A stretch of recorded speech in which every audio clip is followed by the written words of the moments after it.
નમસ્કાર દર્શક મિત્રો, એસડી ન્યૂઝ ગુજરાતી ચેનલ પર આપનું સ્વાગત છે અને હું આપની સાથે વૈશાલી પુબારુ કરીશું નજર આજના સમાચાર પર।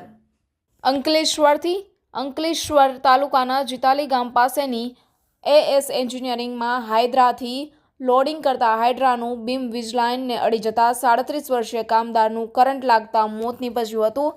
અંકલેશ્વરના જીતાલી ગામ પાસે આવેલ એએસ એન્જિનિયરિંગ કંપનીમાં હાલ જીતાલીની સિલ્વર એપાર્ટમેન્ટમાં રહેતા અને મૂળ બિહારના 37 વર્ષીય સુજીત કુમાર ઉમાશંકર કામ કરી રહ્યા હતા।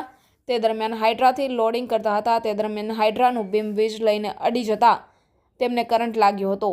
આ ઘટનાને જોતા કંપનીના કામદારો દોડી આવ્યા હતા। જોકે સુજીત કુમારનું ઘટના સ્થળે જ કરુણ મોત નીપજ્યું હતું।